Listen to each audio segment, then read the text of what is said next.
Yaya ya solo balobaka kozala na mboka ya mopaya ezali pasi. Soki okomi na mboka ya mopaya, eloko ya liboso luka o s'intégrer. Parmi intégration, pendant que luka intégration, luka bongo bongsa mikanda. Yaya o to bali komona na mokili ekomi délige. Yaya batu ya Kisasa, batu ya Congo, batu ya Luanda, bako comprendre yango te. Soki na no voyage te, oko comprendre te qu'est-ce que l'immigration yaya. Somo batu batiaki espoir batu nyonso na mutuno bango barevaka bakende Amerika, pays de la liberté. Kasi véritable chasse à l'homme na États-Unis okondima te. Bayike balobaka toza na besoin président Trump aya. Est-ce que Trump aye kobongisa États-Unis pour l'Américain kaka to pour le monde entier? Et puis si passe yaya degré bazokanga batu na États-Unis bokota boya komona yaya soko na développement na États-Unis azobenga bino te, azotuta mweloko te, yeba kuna eza ya kuyinda na États-Unis tokosolola yango tokodémontrer bino qu'est-ce qui se passe na États-Unis yaya. Tala degré batu bazoko kima bambangu na États-Unis dimela ngai véritable chasse à l'homme. Tala pena bo yaya ndenge bazoko kima États-Unis epesi ngai somo ya kosakana te yaya yetu tokosuka ndenge nini atwali bongo na États-Unis yaya. Tala makabale koleka États-Unis pona mukanda kaka yebi te tokosuka ndenge nini. On va développer ça dans cette émission, mesdames et messieurs. Kaka na émission oyo tokende bongo na Italie yaya batu basina na mokili bazali yaya oyo azali komona aotambola koko oyo azali koko te, azali jeune garçon. Qu'est-ce qui s'est passé? Maman na bango aza mukolo azwaka mbongo ya pension, il paraît balobi $3000 par mois. Nzoka mama asi akufaki, mama ye wana akufaki, ye abomba corps tope ebembe tope nzoto ya mama na bango na ndaku na ye pendant 3 ans. Chaque mois azwaka mbongo ya pension à peu près $3000. Alors à monique carte ya mama na bango esili, il faudra qu'elle renouveler carte ya pension. Qu'est-ce qu'il a fait? Ye moko a se déguisé na elongi ya mama na bango à côté na carte ya banque. Ose komona wana ali kokote ezali ye jeune garçon. Alors et puis si confusion bangwati ye batu basina na mokili o bazali.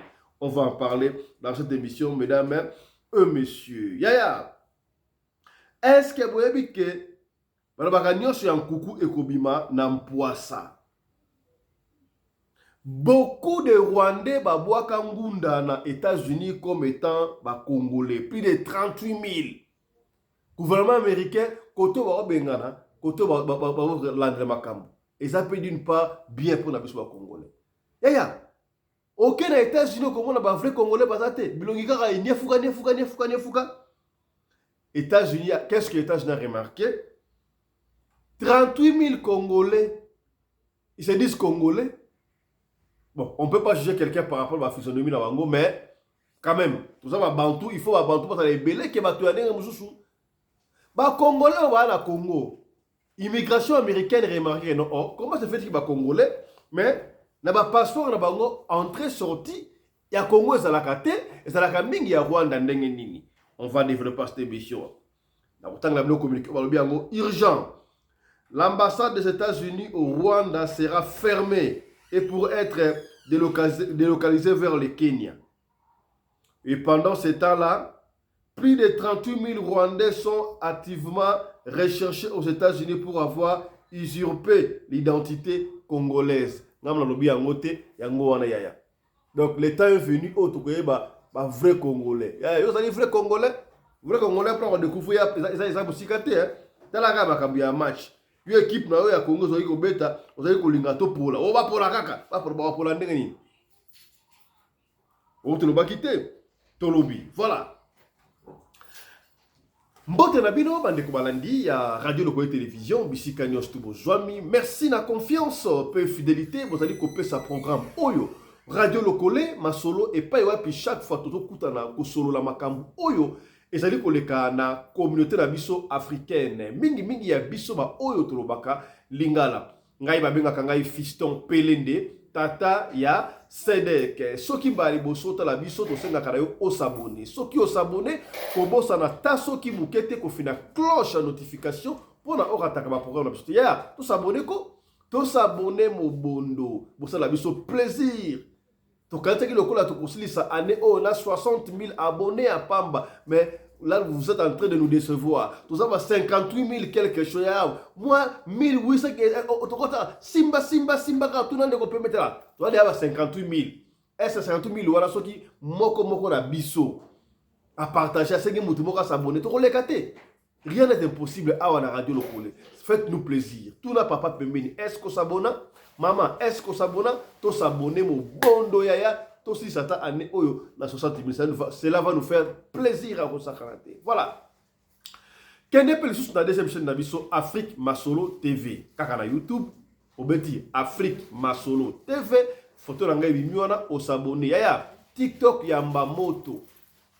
Baïke parce que TikTok etika ya maseki esika ya bosoto esika ya insanité kasi lokola radio lokola télévision tata pelende aina TikTok to eko révolutionner makambo to banda ko solo la macho kwa macho biso na biso boya to beti di solo to développer yango baïke on va pas fisto mais là il fait le grand erni ya to kukuta na TikTok mais avant to koma kuna live na TikTok il faut to koma 10 000 to komi 10 000 to bandi ko sala live biso ya ki politesse ya ko aider batuba à apprendre quelque chose. Nous sommes déjà dans les 5 dans les 6 000 quelque chose kasi ce que to komika 10 000 to bandité on peut pas fisto mais baba na live ça na 1000 te biso ndengo mo na bango te biso c'est autre chose biso ça na autre chose 10 000 to bandi live autre lo ba quitter to lobby voilà.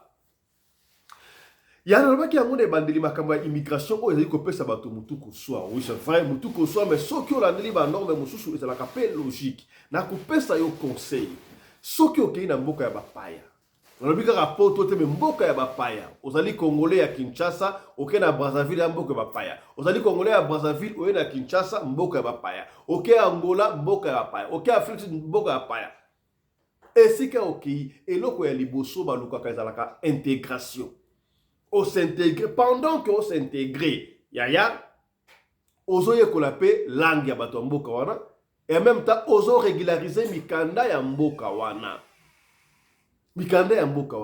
bato baike okomona congolais akenda France bon na balon la France kututé congolais akenda ta Angola pamba awa portugais bi kolobate congolais akenda Angleterre asala 10 ans 15 ans en Angleterre 20 ans en Afrique du Sud ayibi koloba Angleterre. Na France, Congolais à un pays francophone. La Congo a dit que français. À comme en France, il ne parvient même pas à la langue à Voltaire comme il se doit. À ce qu'on a français. Qui allemand ou le bâti. Ya ça ya ça pied, ya non c'est la ya kotangela. Maman, yo qui poto. Qui Afrique du Sud à âge 20 ans. Au Congo c'est 40 ans en Afrique du Sud. Anglo habité. Au Congo, c'est 40 ans. Na Angleterre. Anglo-habité. Mais Allemagne, biso bambiaka ya Allemagne, ça dit 15 ans en Allemagne, 20 ans en Allemagne, qui est allemand habité. Et soit on n'a pas bayaya. Cherchez à vous intégrer. Pour nanini, qu'est-ce que moi avec les Congolais? Au Congo, les Congolais, hier dans la France, l'État baninga ba oluka ba s'intégrer. Parce que l'intégration, il n'y a pas de jonga. Il n'y a pas de jonga. Mbote na yo jonga. Il n'y a pas de jonga. Il y a un tabac. Il y a un chopo. Et pas de jonga. Banda kenda, ceux qui ont ambianceurs.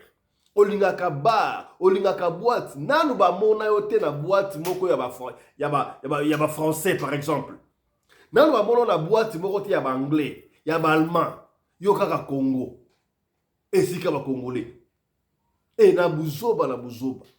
Et vous verrez, yo kenda na mboka ya batu ya otalaka JTT. Pona nini? JT lagisi journal télévisé, information. Autrement otala tanga butu soir actualité. Et à comment est-ce que na mboka bapaya yo ozotala information te ndenge nini?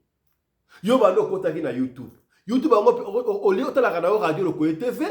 Mais yo ozo préféré otala bato oyo ba finga ka bato et telanga butu ngani te a finga ka bien o monite ay ko tia confusion na libala ya bato intel ozo landa bato ba finga ka. Tu vois que quelqu'un vous parle des insanités. Est-ce que mutu normal pena kosa ozo na mboka ya bato o lo ezali o leki na télévision ozo lo makambo ezala en contre la réalité ezali normal ibsanga ezali normal. Nayebi ke na ba pays organisé avant ba leka na action ba circulaire ezalaka. Et surprendre ba tebele to kei bongo na États-Unis d'Amérique. Ya ba na France. To mona kiango. Et ba na Afrique du Sud. Yango mona soki muta Afrique du Sud na vraie formation ta comme na Europe to na Amérique. Ba ba nga ko surpasser makambo. Yango ba gagner ba na Europe et Amérique. Donc ba gagner ba na Amérique parce que la formation ya ko sakalate na Afrique du Sud. Oui, c'est vrai, au bois Kingunda, ma pesaka, moi, le ya bouquet, qui va foutre presque pas, mais alors, les appels bilinga. Il faut foutre un daku yomoko, aux inda kuna foutre un daku yomoko, aux osala, aux débrouiller, aux tinda pembongo na mboka. Et kota déjà l'esprit. Mais yo kei poto, o witi mboka, oh yeah, o kanisa kiso ki ba na la poto, o ligo ki poto, poto ngo ya ngote luka. Bazoka bazo foutre l'ondaku. Peut-être katikati, peut-être que vous foutate, nous sommes tous presque à offelé. Au lieu de profiter, au profiter à péter. Papa pas mon père moi na alo imo. Tu penses que nos chances à recevoir papa na $2000, 20 sur 20 na maloko. Au pèse avance, il y a $500 au bandi kotonga. Concession la paix ici la raté et sili. Babandi ya sika. Et mati. Et le de 2000 à 4000 est doublé. Yaka mbangu. Au y a $1000 au pèse. Aussi acte de vente au bandi kotunga. Odo pesa malay pendant 8 mois ici. Eri yangoyo. Yo kena poto o s'intégra ku tout o landa information te ba pesa ba communiquer rien. Tout le monde a ba ba kotanda ko na France. Pani moya bimata libanda ezate. To beta di solo awa ndeko kongole moko akufa. Pona nini ba boucler côté ya Tour Eiffel, ba contrôle de papier. Voilà, pesi mbote pa ya soda pourtant mi kili mwana mai na ngai mon ami personnel oyo apesa reçu information ya France yebra ya s'intégrer donc 1000 congolais même 1000 na rata France o apesa reçu information ya shinara donc comme matin j'ai dit pour ça la contrôle systématique immigration ba yo ka rata to bindingo alo maguna ala nini congolais moko abinda na mai moni rivière za rota Tour Eiffel wana pour okima mbila. Nous sommes nini alanda ke information te. Donald Trump oyo tout mandat liboso azwaka alobaka a comme ça Amérique grey. Amérique pour les Américains. Et à salaka ou à salaka wana. Ba te ba ça qui est mais ba démocrate parce que la vision de loin.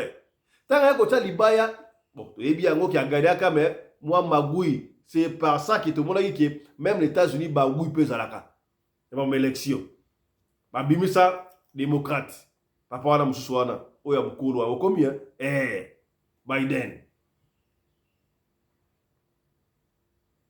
Tango ya ko sala mbalo, allez, yepe abundi aye ko zonga juste na pouvoir. Tango azongi siko na pouvoir, pour mandat ya suka yango. Chasse à l'homme.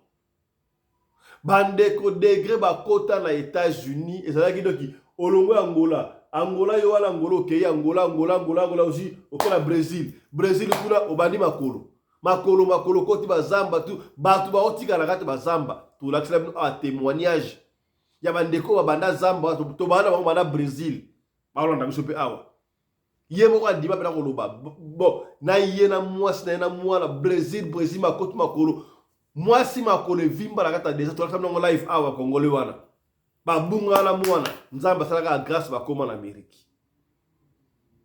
Tout le monde a dit ce qui se passait. Et ça veut dire qu'à côté de la frontière à Mexique, les États-Unis, botele bo la mbila ya okangabino pour amabino immigration après mandat. Fini. Bande ko les États-Unis boya fini makambo wana. Soko to na ya les États-Unis. Ya soko to les États-Unis na makolo okendete ba frontière fermée. Na kati ya États-Unis ezalaka soko côté États-Unis esili bala nda sute ya esili. Trump a lobby États-Unis aux Américains. États-Unis aux Américains. Il y a chasse à l'homme. Bazo kota tina ba compagnie, même ba compagnie automobile. Bazo kota na kati. Bazo kolanda batu. Tambola kala ekenge. O papa fils sikoyo biso tokomi déjà na Mexique donc tokota déjà na tokota sote tozonga te tozonga ndeni bundaka akota mais kengi balobi te bakangi immigration bakangi office des étrangers bakangi yango te mais luka kende kozwa mokanda po mabe ekoti bavideo ezala bavideo ya somo ya tala ndenge bazokokanga batu epesa au moins nini po oyo kozwa mokanda tolanda nano un livreur face à ICE, la police de l'immigration. Les agents lui courent après dans les rues de Chicago. Il slalome et d'un coup de pédale parvient à leur filer entre les doigts. Cette vidéo est devenue virale comme l'un des rares exemples où ICE a laissé échapper sa proie. Car sous les ordres de Donald Trump, la chasse à l'homme, ou plutôt aux hommes, est ouverte. Qu'importe le casier judiciaire, toute personne en situation irrégulière est traquée pour être expulsée, quelle que soit l'heure ou le lieu. Quand nous arrivons sur ce parking à Chicago, une descente vient tout juste de se produire. C'était le chaos, ça s'est passé en à peine quelques secondes. Ils ont essayé de fuir, mais ils ont tous été attrapés. Alors qu'ils s'apprêtaient à aller travailler, 20 migrants ont été emmenés malgré les protestations des riverains. Des interventions éclairent sur les lieux de travail. Cet employé de supermarché est mis à terre, menotté par des agents en civil. De nombreux livreurs sans papier ont été arrêtés en pleine rue, en pleine course. Alors à Washington, les rares que nous rencontrons se font discrets. On a la peur au ventre parce qu'à n'importe quel moment, ils peuvent nous attraper. Cette Vénézuélienne est entrée légalement aux États-Unis il y a 3 ans. Mais Donald Trump a annulé son visa comme tant d'autres. Je ne devrais pas avoir à courir car je ne suis pas une délinquante. Mais bon, je veux éviter les problèmes, alors oui, je fais demi-tour dès que je vois la police de l'immigration sur ma route. Le virage est politique. La Maison-Blanche elle-même publie ce montage vidéo où la traque des illégaux est décrite comme un jeu. Les migrants comparés à des Pokémon. Alors quand la police de l'immigration débarque, c'est le sauve qui peut. Sur ces images, on voit un homme s'enfermer en catastrophe chez lui. La police a ses trousses. Quand ils ont essayé de forcer la porte, je me suis mis comme ça, pour la bloquer de tout mon poids. Ma femme est tellement anxieuse qu'elle n'arrive plus à dormir. Certains ne sortent plus que pour emmener leurs enfants à l'école. Mais là encore, ICE les attend. Papa, il y a la police. Cet homme est marié avec une Américaine et en pleine démarche pour obtenir la carte de résident permanent. L'agent enfonce la vitre à coups de canif. Je sors. Parce que son visa a expiré, l'homme est arrêté. À Washington, devant cette école, des agents ont été repérés à plusieurs reprises en train de patrouiller. Alors les parents en situation illégale n'osent plus accompagner leurs enfants jusqu'au portail. J'ai peur, je regarde un peu partout dans la rue autour de moi. Mes enfants aussi sont effrayés pour moi. À chaque fois que je les laisse partir, ils me disent « Fais attention à toi, maman ». La solidarité s'organise. Des bénévoles se relaient pour escorter ces enfants jusqu'en classe. On veut vraiment faire quelque chose pour les aider. Ce ne sont pas les valeurs de l'Amérique. Nous sommes une nation d'immigrés. Selon les derniers sondages, une majorité des Américains considèrent que la police de l'immigration va aujourd'hui trop loin dans ses méthodes. Depuis l'investiture de Donald Trump, 400 000 personnes ont été expulsées des États-Unis. Près de 65% d'entre elles avaient un casier judiciaire vierge. 450 000 personnes ont été expulsées banda Donald Trump à côté du pouvoir. Et bah innocent, bah otik bah criminel. Yaya, to la gisho vidéo o te pona to bangisa yo. Mais pona ko bendo ba yaya kende kozwa mukanda. Ozana ya na Amérique. Maman en Amérique. Papa en Amérique. Connaissance ya bo partager mission ça ngo eza ya ko beba. Makambu o to sola ka ngona Michael Josh. Michael Sarobaka awa na 2025 avant fin degré bakokanga bato bokondimate bakobenga na bato États-Unis. Ah papa fiston, et là un problème te wala bato ba otama na basala raté ba vagabond. Ah yo monite bakokanga mama getika mwana na classe. Papa getika mwana na classe bakangi papa. Chasse à l'homme niveau États-Unis na États-Unis ya le pays de l'oncle Sam. La liberté. On a ça la ngai na ba compagnie ba yakate yaya. Dans la deuxième vidéo. Deuxième vidéo, oh yaya, bazo kota tina bagata ba compagnie. Sauve qui paie. Landa lisusu.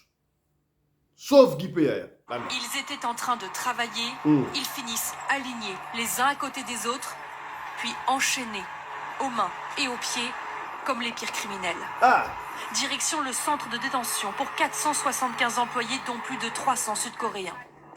ICE, la police de l'immigration mandatée par Donald Trump, se targue d'avoir réalisé la plus grande descente de son histoire. On est vraiment en Amérique, j'ai jamais vu ça. Quelques heures plus tôt, avec des hélicoptères et des dizaines de véhicules, ICE et le FBI débarquent en force en Géorgie, sur le site industriel du groupe automobile sud-coréen Hyundai. On veut que toute l'activité sur le site cesse immédiatement. C'est la panique.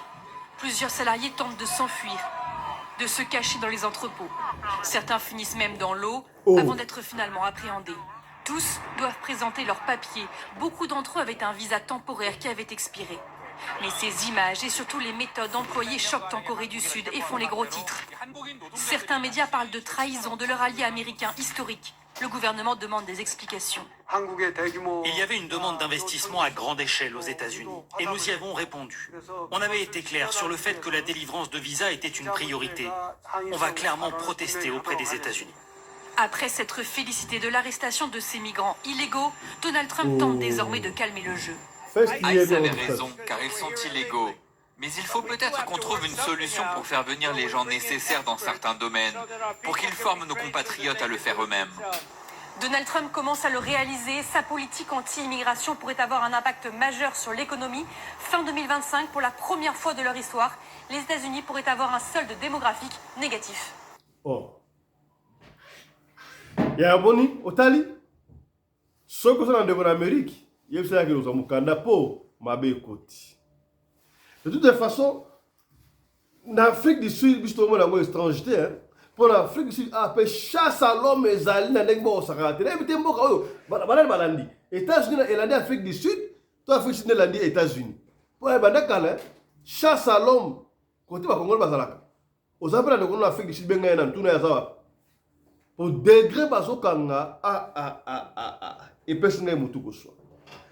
Na bi pona bino le commandant congolo Anderson de Djobour, honorable analyste ya radio local et télévision, moko ya ba coordonnateur ya communauté congolaise d'Afrique du Sud, communicateur ya Union Sacrée, ba titre là tout pesaye, ba kisene di koloana, mobali ya Mama Kofi, que je salue en passant, mbote na Mama Kofi, omo ya Vieux Quadra Koraman. Mobali ya Mama Si, oyo enfin Mama Si a lobby pe pona relation na yenzoko babana depuis 2010. Wana émission soit pas. Tozoko luka Mama Yolande abongo makana mwinda pour koyana émission kolanda émission kuna. Honorable commandant la voix digitale, mbote na yo. Mbote Fiston Pelende Tata Sadek, le patron de la presse congolaise en Afrique du Sud et mon ami personnel. Mbote na Mama Rina Pelende, Mama Oyo Akabaka, koleka Mama Olive Lembe, pe koleka Mama Denise Nyakero. Grand prêtre mère, mokonza ba Mama Lirambo, aibsenga libanga ya papa Fiston salanga bien. Eleki ba mabanga nyonso nazwa. Parce qu'il y a un libanga maison, donc ça doit bien, c'est bon. Bandeko, tu es un sujet à l'élo, immigration, et ça au États-Unis. Honorable président, Fiston Pelende a évoqué Baka Ibele Awa, problème il y a intégration, problème il y a l'information, problème il y a Ozarambo Kamupaya. Est-ce que ce qui te lobby awa Congolais a yoka biso? Ba Congolais o batikala na mboka pa na biso, ba kanisa ye biso batu o to bima, tozala mutema mabe, quand te bisa ba onke non, bo vanda bino kuna bozali malamu koleka biso. Honorable président olobaki a jour mosusu awa, mutu aza na business na ye, aza koteka business wana po abima libanda ya mboka. Oubliant que les bandes ya mboka pour ça la business à l'aise na ça la on a Congo pa na biso ezali passe. Ngana kutana na ndele mo chebi pa na biso na Congo. To tunena bi oh ça bien. Au salon, à Ibisabi, on est mieux chez soi. Le bagage à l'esprit ma béo, à ce salon, bon, à Canada, on a pour faire comme riche. Mais il fallait que Bimalibanda, au comprendre, degré à tracasserie et ça n'est pas à la police, na immigration. Le Oyo, Trump est à pouvoir, à promettre à Bisso, il sera du pouvoir à Osokola, États-Unis. Nathalie, ma vidéo, où tu coaches l'honorable président, n'a eu ma passe. Mutumoko, abimi aki musala.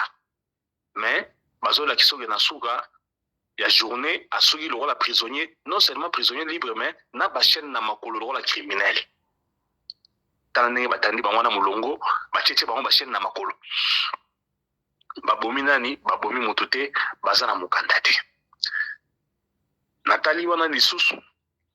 Mutu oyo abala mwasi américaine mais mukanda expiré bakangiye. Nathalie mwana moko na papa na mutu kazo ibisa papa la police est là. Donc ça fait très mal. Moi j'ai vécu ça dans ces pays ici. Je crois na ba 2000 na xénophobie ya liboso bia ya mibale. Mwana na ngaza otana na Uvel Boys. Aïssa na tango na buto ibisa na lobi na classe te balobi bazulu ba ya oboma biso ba étranger. Na yoka mutema pasi na regrette pour na na mboka oyo. Moi, je suis innocent, mais je suis attaqué par parents étrangers. C'est que moi, je suis traumatisé dans ma et ça n'a pas passé dans Boutouana, dans le classe. Bandeko.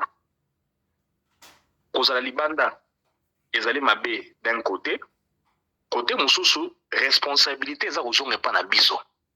Nazoka mafuta ezoli mo matanga yawa mais nazako doser poids na lo ba bien batulu kangai.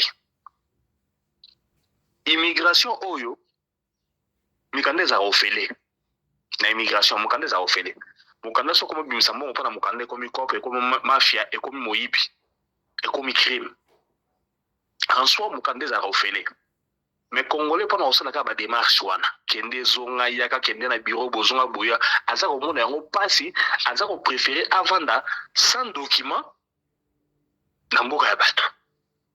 Si vous avez des gens qui sont aux États-Unis, et baza ko kanga bango beza ya mukete balobi ba ko kanga et ba continuer ko kanga Trump ko ngona pouvoir le lote den ko biso ba étranger to zomo na o mabe bana ya muka baza ko sepela na ya to za ko vivre même histoire wana mikolo na Afrique du Sud opération mo bima yawa mona mwasi ya polio na ni dodola operation baza ko attaquer ba étranger mais boy makambo seulement na ville à Johannesburg. Qu'est-ce qui s'est passé? Bayaki, babengani batobateka ballon, la majorité ce sont des étrangers. Alors qu'est-ce qu'ils ont fait? Ndeka katozala repa batu awa, otembo luka bavoka, boke ndofunda na tribunal. Bakei ko funda dossier na tribunal. Ke bafutaka patente na bango, batika bango bateka. Oyebi ke jour wana na tribunal, ba mi retrouva na 2 camps. Na nga mwanzela koto. Ba étranger, ba sud-africain baya ebele. Tous les partis politiques, s'il vous plaît. ANC, ya. IFF, ya Malema, baya. DA, ya Hélène Zila, baya. South Africa Fest, ya Machaba, baya. Donc, ma parti politique, nous sommes dans le sud-africain, na oba, les karo, ba soutenir ba étranger. Bango, nous sommes baya na tribunal, ba sangana ngambu moko, ba loba ya makambo Afrique d'ici, les photos côté, pe ba côté. Au finish, ba salanini. Babima balobi cleaning the city, opération cleaning the city. Moutounion soit tekara balabala. 99% ce sont les étrangers. Babengana ba. Et pour votre information, babengani bango kaka pambate, ba kei ba bandi kolona banzete na balabala. Pour nous montrer que beaucoup sont en sous-sika au teka awate. Babandi kolona banzete, baza ko landa bato, baza ko teka, baza ko beta bibio na beaucoup d'épée pour les chasser comme ça. Bazum sanga auto akeno na place abato ba ballona ba tchama comme so taxi rien que soki arrêt à bis to pona na sebino ke bozo ngale sosote mboka mopaya ezali na ba réalité moko ya pasi. Alors Trump asali malamu to asali mabe biso étranger to zomo na asali mabe mais na ba américain d'origine pona bango e bakisi cote pona bango asali malamu azako bengana ba étranger. Souvent nous les étrangers nous sommes toujours le mal venu et pas ya bakolo wa mboka. ezaka na Congo esika ba Sénégalais ba Libanais ba Indiens ba chaka loi na condamna gouvernement te na condamna biso ba Congolais parce qu'autant de fois to la kisa bino na radio lokolo TV un chinois a beti Congolais bomi na marteau 70 Congolais baza na nzinga wana bazoze la police ya ayo chinois wana. Mais qu'est-ce qui vous stoppe vous aussi de faire la loi, la justice de la rue pour bomayer mais ko se bemena biso ba ko ba ndona ba ko se bemena ba. Donc ça ka pa na biso esika wapi biso mo tozo ba batwa na biso te. Bande ko kovanda na mboka libanda ezali na ba bikakatano ebele. Na la kisibino quelque chose oyo pareil responsabilité ya bakolombo ezali na derrière oyo biso pe papa ya toza kosala na mboka libanda. Oza komona moto aza kosala 20 ans na pays étranger aza na mokanda te. Un jour j'étais na bureau ya office des étrangers. Un garçon monte tellement je ne le connais pas, ayebi nga commandant Anderson ya bando soli sangai. Azu bisanga ki non extension ya uté aussi la mokanda uté ko expirer wana. Jour ba gena ko renouveler ngo. Moi je suis na immigration na office des étrangers azu bisanga police na mboko asala musala te. Ya tuni police asala musala te ngene. Abi mokanda no expira il y a de cela une année. Autant mola no pe na mboko ba kanga yote. C'est que police asala musala te. Donc biso ba Congolais surtout biso étranger belé ça va renouveler na mikanda. Mais biso ba Congolais ko kende renouveler mukanda ezali passé. Nazala ki dimanche passé la réunion faite ya IDPS Johannesburg centre basala ki nini installation yango président Chovo tonton Chovo na pesi mbote pe le sako pe félicitations na pesi pe président fédéral ya IDPS Afrique du Sud président Didier Dikamba mbote parce que yem taye ko installer branche wana na yoki bande ko balobi makambo ya mikanda bande ko bino bali bande pour permettre ngana lo bango ata dans 2-3 minutes. Pasteur Serge a ça les capé au sala analyse on a radio le Collet TV alobi que non tosto mona bato ANC baye bato ya IDPS baye en Afrique du Sud bato ANC pe bakena Congo pourquoi baza ko kotika bazo kanga biso bande ko IDPS azana pouvoir moko te ya kokota na loi ya immigration ya mboka oyo. ANC azana droit moko te ya kokota na immigration na loi ya immigration ya mboka oyo. Et loko oyo biso étranger to ko sala ezali ete to bongisa mikanda na biso. Soki wutu na États-Unis mboka bundele baza ko bengana ba étranger. Boni epa na biso awa bato mwindo. Boye bisanga boni pa na biso bato mwindo a. Yango wana naza ko senga na bino à travers radio le Collet TV. Yo mutu oyo mukanda expira. Yo mutu oyo mukanda beba na mboka oyo. Bande ko mboka libanda bolimbisa ngai na profiter na radio le Collet TV na pesa bande ko na biso conseil. Bacheli biso voya ko na mboka oyo. Cela application online. Bako recevoir message na yo. Tant ba recevoir message application na yo, ba rotine le message ya réception. Imprimer message na batinde dio. Pour na recevoir l'application wana, il faut remplir formulaire oyo. Ba pesa biso déjà dans ma feuille de la formulaire moko wana, so ozali na yango te, obengi radio le Collet TV ba opesa numéro na ngai na ko remplir formulaire wana. Osali photocopie ya mukanda na yo oyo esilaki. Au sali photocopie il y a preuve of address na invité na français tombé en ligne il y a proof of address on s'engage sur document au submit ba ko répondre automatiquement soit message on a imprimé en na ba papier na misa to sala ki photocopie au submit ki ozui ya monyo swana au kangisi soki 2 fois au sali application ba doit répondre au bazo besoin invitation que kende na yango na ma face so ki na yango na ma face actuellement processus ezali soy na batu ya statut aujourd'hui photocopie statut na yo wana na ba document nyonso na comment email adresse na ona maboko na kosenga na batu koma yango en grand parce que ba tumsusu ba écriture ezala lisible te okomi yango na caractère majuscule email adresse na yo oche wana batu statut so okomi na yango kuna okocha mulongo okomona manager akoya akozwa yango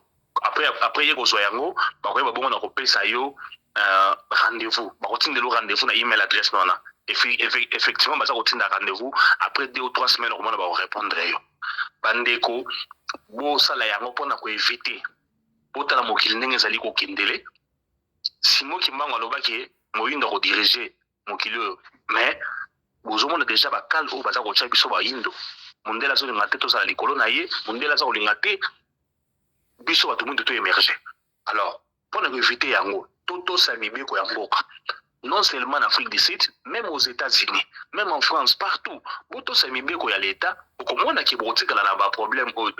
D'ailleurs, on a profité na radio, na micro radio locale TV, na c'est un président Fiston Pelin de Tate à Sadek, jour où banda live na TikTok, il faut tout ça la live à Liboso à Matisangai sur le problème des documents dans ces pays-ci.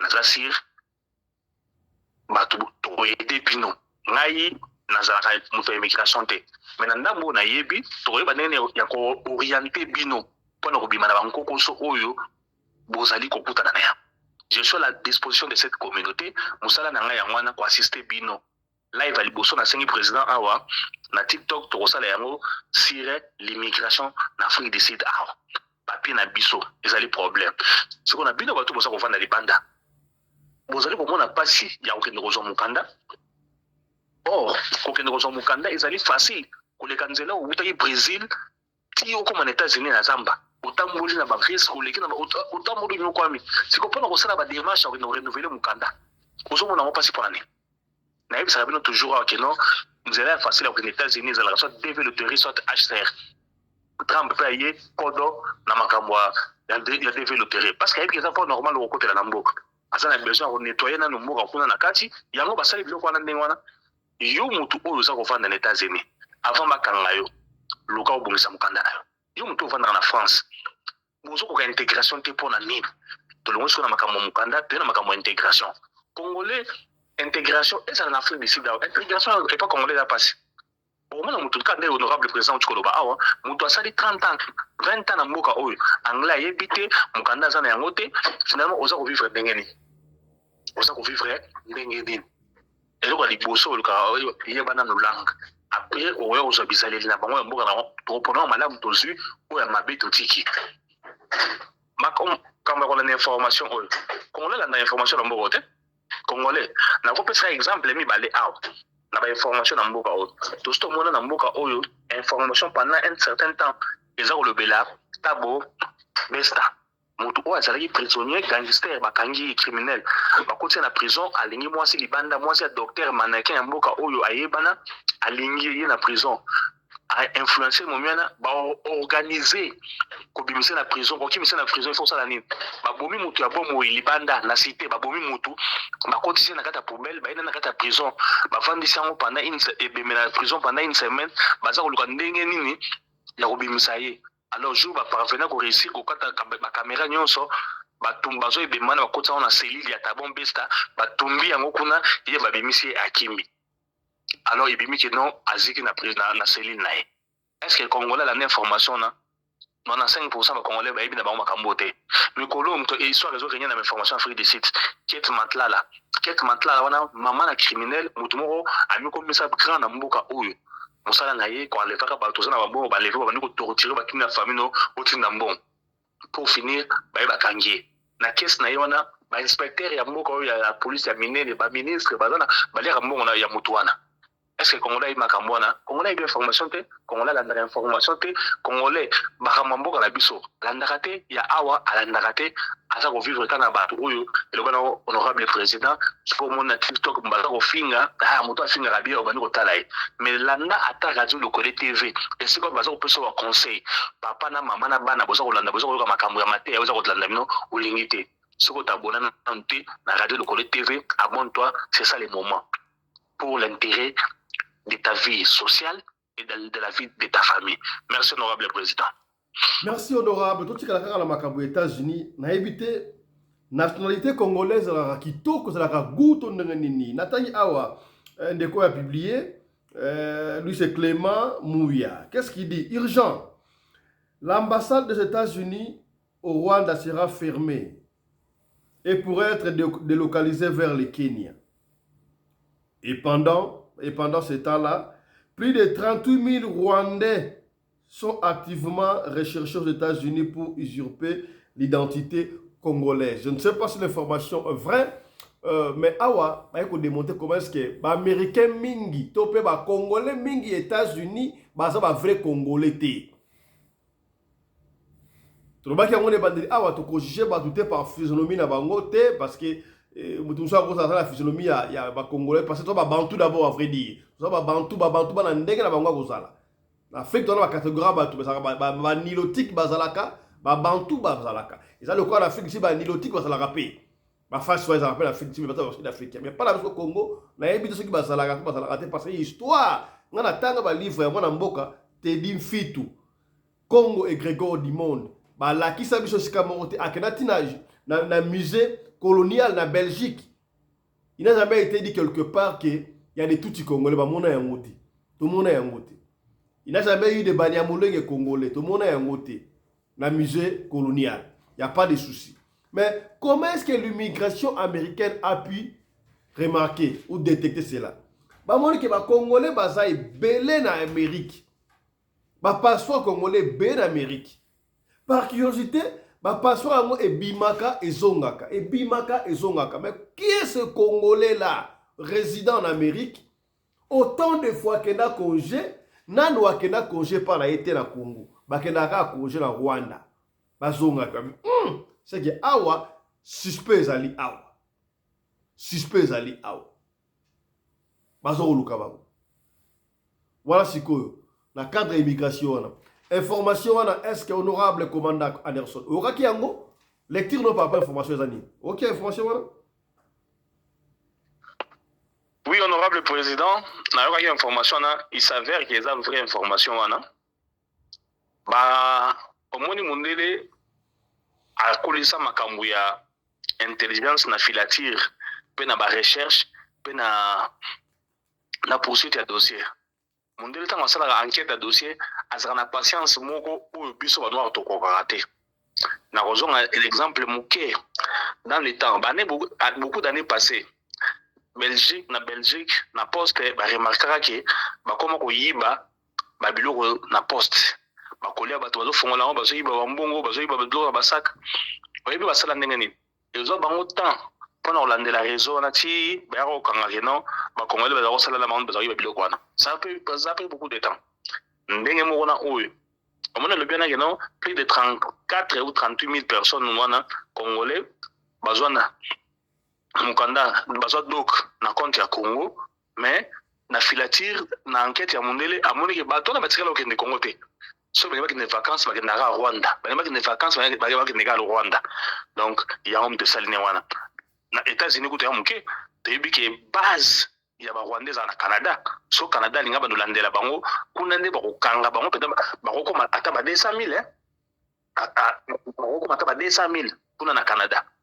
Ba Rwandais ou bazo nationalité congolaise. Donc ezali eloko moyo il s'avère vrai, mais oyebi ke ba Rwandais oyo baza bato moko baza makasi na corruption baza bato moko boye baza pe makasi na lobbying okomona mpe kaka bodossier nde babandi yango boya oti ekomi na niveau moko boba baderoute yango boobia bastoppe yango bato wana baa makasi na lobbying bakotaka na sese omoni kaka bilongi bazala yango ya banilotike wana ondire bilongi ya bainnocent wana bakoki mpe koya kokota na dossier oyo ti baconvaincre mpe bato oyo batiki yango mais kasi na netienne problème ezalaka mpe na ngambo na biso bacongolais so deya dossier bandi boye enquête bandi boye Congo toza délégué na biso na Nations Unies kuna okoki mpe koprofite osaisir mpe dossier oyo opelisi ngango mpe su moto olobi bato nyonso bazo mikanda oyo na kombo ya Congo baza bacongolais te tala nde bankete elobi bato bazongaka na Rwanda olie bayakende visite na Congo ngai lelo so nazwi mokanda nakende visite na Rwanda nakende visite na Rwanda te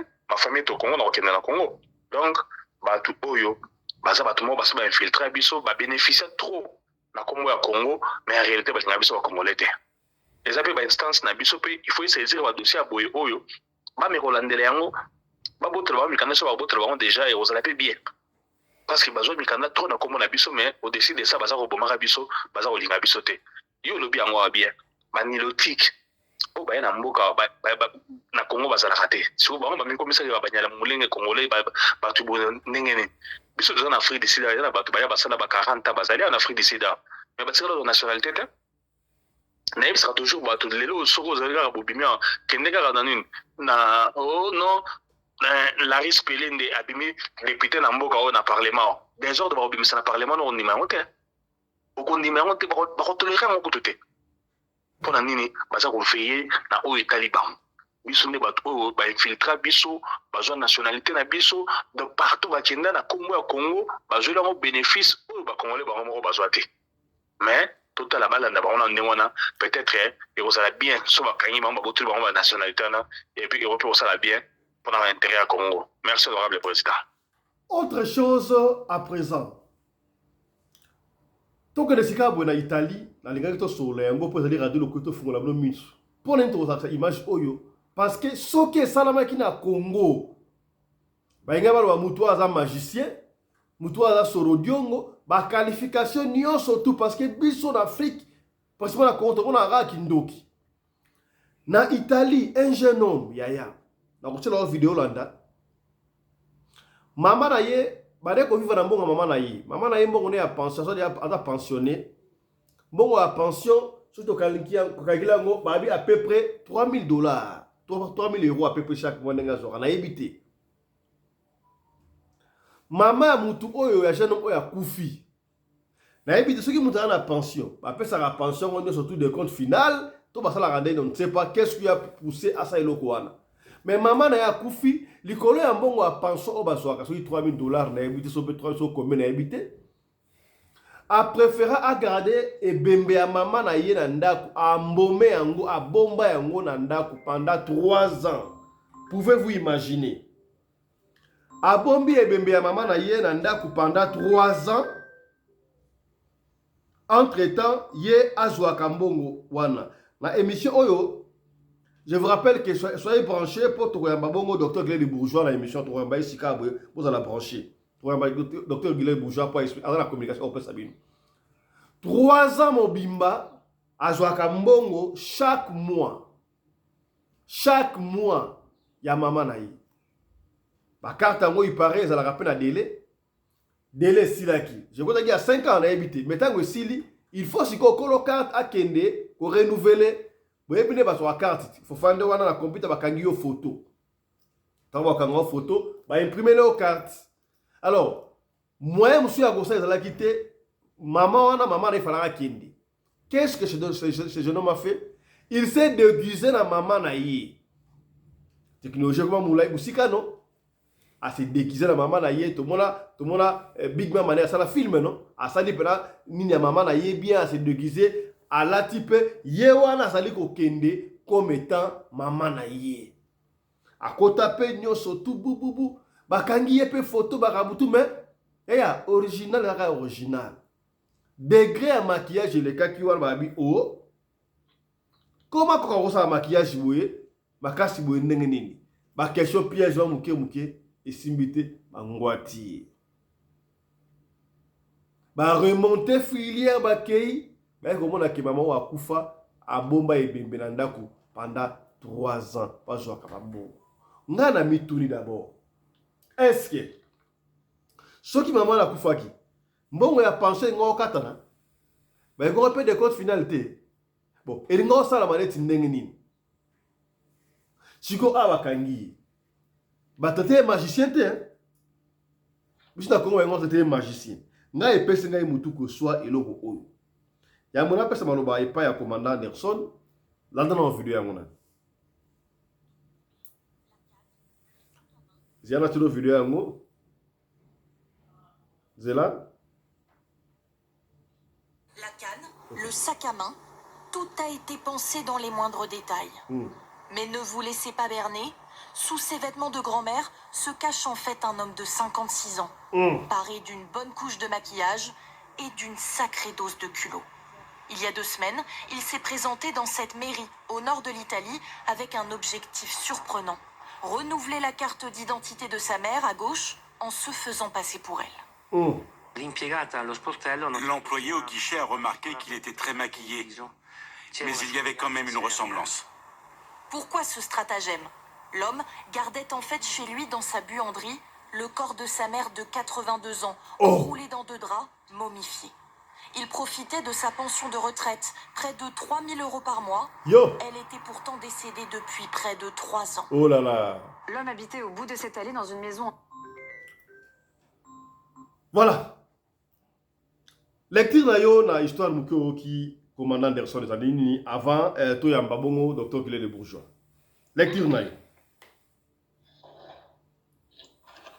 Voilà. Merci beaucoup, honorable président.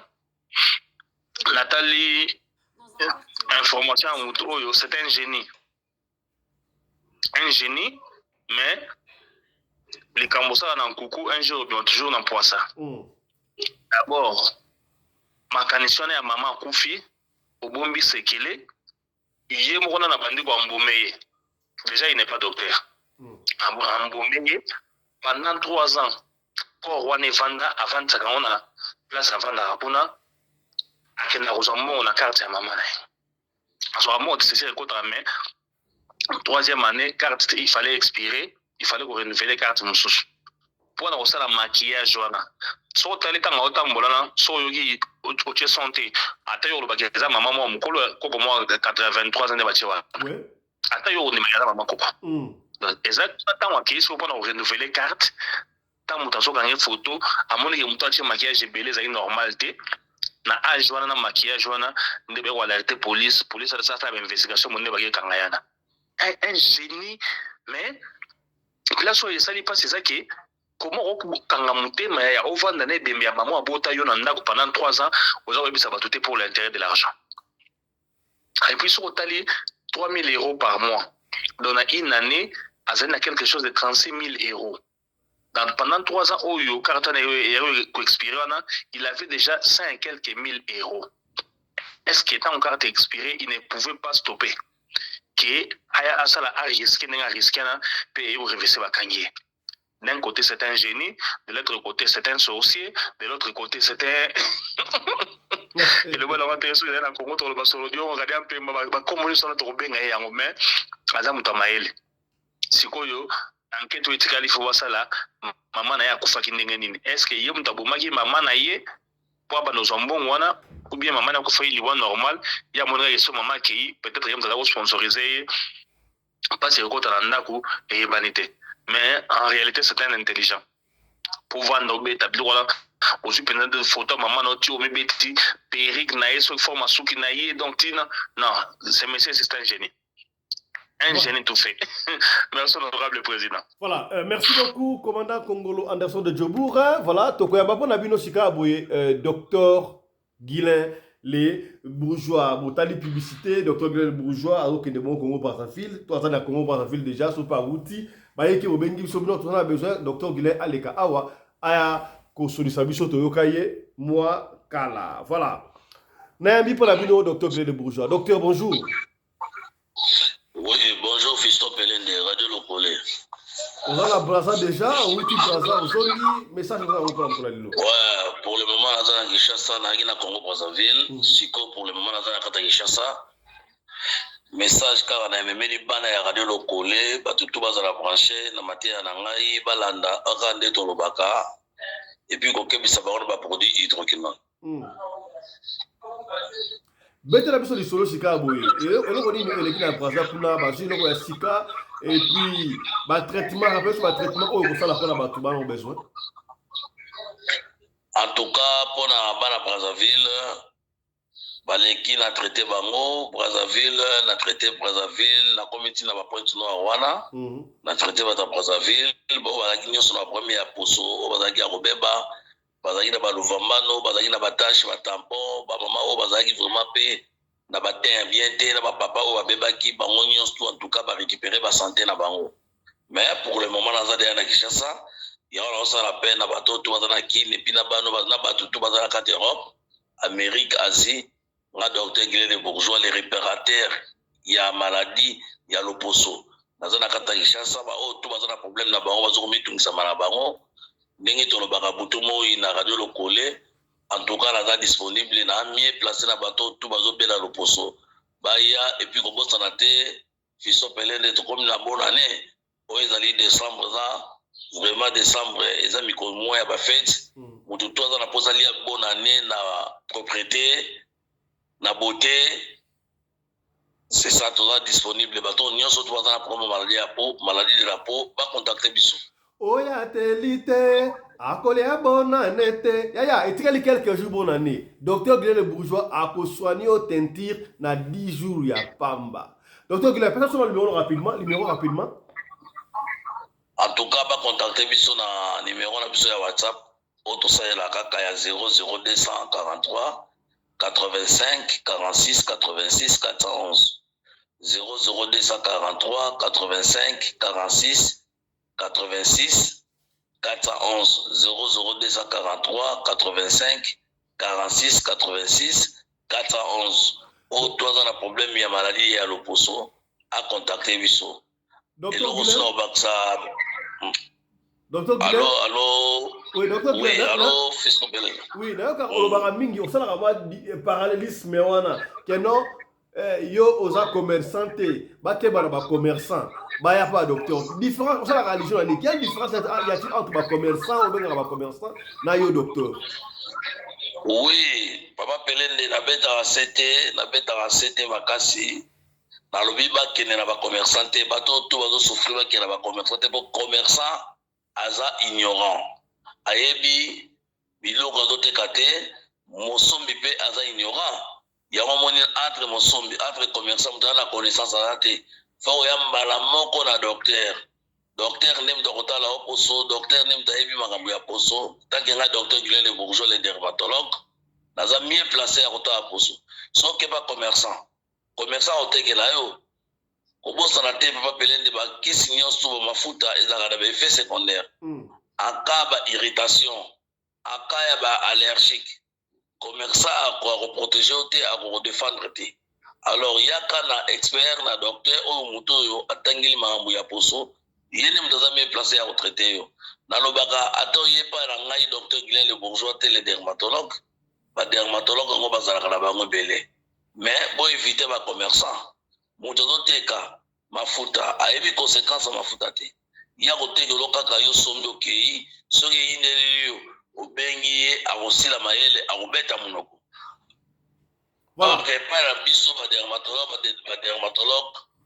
ba docteur ya reposongo na koyeba ko protéger yo ba précaution ezali en cas d'irritation allergique na koyeba ko bundela yo etange du domaine na koyeba ko landelo pour la bonne santé.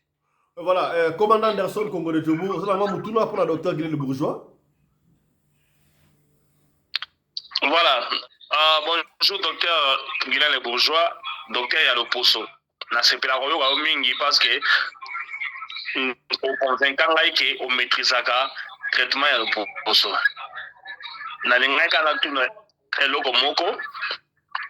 Est-ce que batu oyo ba chaque produit quand c'est respect bango tika produit bakoma mwindo. Est-ce que pour soi na penda docteur Guilhem Le Bourgeois a récupérer yango? Merci beaucoup. En tout cas, ezali vraiment mutuna moko ezali profond et puis na ko répondre yo boye Mess Anderson de Djobu. Oui, possibilité wana ya ko récupérer bango ezali puisque ça domaine na ngai. Omoni na lobaka la peau a ses maladies. Poso ebelaka penza. Et puis na lobaka lisusu, il faut to respecter la docteur en poso parce que poso ezali enveloppe de tambola partout. Oui, ezali récupérable. En tout cas, dans la facile, il y a possibilité on ezali à récupérer muto aziki. Oyaziki. Radio lokole eza awa to chango témoin. Moto azo na biso place azali oza ya rozika aya akotémoigner na radio lokole pour te traiter ba te belé papa Anderson ba to bandina fiso pelé de umeli to traiter vraiment ba te belé en Europe na Amérique na Asie en tout cas moto nyonso aza ya kosepela. Donc ce qui pour ce baby nzulu ki wana yindi ekangi moto wana akomi à se sentir délaissé. Azara de recette sera yet ko récupérer. Président na bato belé ba moni que non c'est impossible. Ngam na komi bo est-ce que na bonga li susute abangate aya epai ya docteur Guérin le bourgeois tobongisa ye. Voilà, docteur. Tokobongisa ye. Docteur, présente le numéro ya Souka, on va finir et puis mot de la fin. En tout cas, le numéro à Souka ezali 00243 00243 85 46 86 411 00243 85 46 86 411. En tout cas, papa Pelé de la Bossanité, docteur Guérin le bourgeois na ngaki na Bossana, oisa na mois de décembre, so robeta c'était docteur Guérin le bourgeois sali promotion. Promotion ezali awa to sali réduction il y a 20%. To sali réduction il y a 20%. Bato nyonso to ba consommer ba produit docteur Guérin le bourgeois na Europe, na Amérique, na Asie, ba profiter na décembre oyo. To sali réduction il y a 20% na ba client na biso nyonso. OK. Ça dit na prix au ba sombela wana to réduit 20%. Mutu nyonso to za un peu résistant à profiter na ba fête oyo. Voilà, donc la communication à ma casse au docteur Guérin Bourgeois avec Awa. Na deuxième session de l'eau, donc ma prix au besoin de produit, il y a le poste pas docteur Guérin Bourgeois à sa réduction, il y a 20%. Donc avec les autres autant 20% est loué pour la donc hâtez-vous pour promotion et aussi la calamité. Rappelez-vous, le maramoué ma pang au travail côté ka. Le pang vous avez à $2000 la pamba, 20 sur 20. Au petit $500. Bah on va timbala makamba yake bele bazuma mapangu. Allez, si t'es ton si t'es sili maman. Sikawa si toi sili et maté commis $4000. Avant c'est $1000. Koya te pas vu ça. Na ina bien 500 et c'est sili déjà. Yango père docteur Guérin Bourgeois a sali réduction à 20%. Boya et belé pour la besoin de produit nabino. Voilà, on s'arrête ici mesdames messieurs. Merci de nous avoir suivis.